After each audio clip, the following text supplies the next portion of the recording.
Senator Cantwell. Thank you, Mr. Chairman. Secretary Burgum, good to see you. I think that there's a big theme here about public lands. And I join my colleagues, the ranking member and senator from Nevada, who've asked you about the selling of public lands. But we've already had this debate here. We had a very big debate here. So my state, obviously, we like public lands. It's a juggernaut of an economy. So when you think of our state, you think of ports and parks, and you think of $22 billion and over 200,000 jobs. So it's big money to us. So we led a fight with many of our colleagues on this committee to get permanent funding for LWCF, to get it reauthorized and permanent funding. In fact, this, if you'll hold that up, is an actual quote from the President of the United States during the big battle. He said, "I'm calling on Congress to send me a bill that permanently funds LWCF and restores our parks. I'll sign it into law. It will be historic, and it will be for our public lands." Okay, so that, I was there, I was at the bill signing. I know what it says.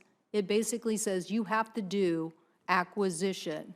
It is setting in law the amount of money that should be spent on acquisition. So when we're talking here this morning, we're all amazed that you seem to be putting forth a budget that is basically saying, I don't want to acquire, I want to actually sell public lands. What we figured out as a coalition of people, hunters, fishermen, outdoor recreationists, travel and tourism people, we figured out that it's a juggernaut of an economy and we want to grow it. And we were able to get President Trump to sign a bill. So now your budget, and I asked you about this at your confirmation hearing, I asked you specifically whether, if confirmed, you said, I will implement the law as enacted by Congress. Well, the law enacted by Congress basically says that you have to spend 40% of this LWCF funds and make acquisition. It doesn't say sell public lands, it says acquire lands. So I don't know how you're proposing a budget that basically is going in the opposite direction of what was, let me refresh my memory, 60 sponsors in the Senate, 254 in the House. This was not a little decision.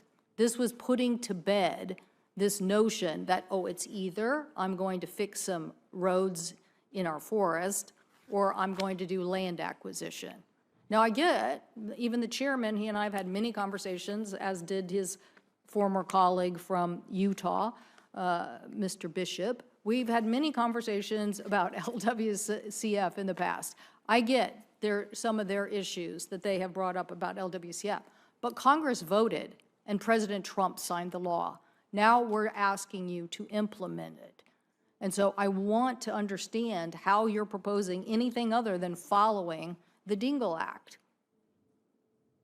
Well, certainly we'll continue and we'll follow the law. And I think that what we're having here is we shouldn't be confused that two things can happen at the same time, which is, and it's about which lands and which acquisitions, because 40% of the LWCF is a pretty small number relative to the scale. I mean, it's meaningful, hundreds of millions of dollars, but the opportunity for us to accelerate purchases, say, of infill and fill out the squares where we might be acquiring land for the federal government that is a private in-holding inside of a national park? We do it all the time. One of the biggest things we used LWCF for is because the federal government kept having to spend money because a road washed out. Yes. In accessing Mount Rainier. So we basically acquired more land, built the road on a different thing, so we weren't paying $250,000 every few years. So we're all for that. Yeah, and we're not for, but we're for following the Dingell Act, following the law of the Great Outdoors Act, and making sure that we are actually doing acquisition. Why? Because we have figured out, I think somebody said during that time, that it was the third biggest industry behind finance and healthcare. So we figured out that it is a big economic engine for our nation. So we want to see it. Now, I get that you have people here who didn't succeed in that battle and who may not believe that, but this was bipartisan, bicameral, and we need that support. I want to just mention. I'm just saying it's both of these things can happen at the same time. You can take LWCF Your lands. budget doesn't say that, and I think it's heading to a catastrophe, so that's why I'm bringing it up. On the fire point, we have a big fire in Cle Elum right now. They aren't getting the direction. I hear what you just described as governor and the issues, but this is where we're heading. This is where we are now. This is where we're going to be, what is this, September? All of this in red.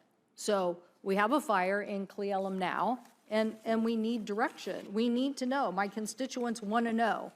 What are people going to do to help coordinate with Interior and the Forest Service? We need to know now. So if you could help us with that, I appreciate it. Thank you, Mr. Chairman.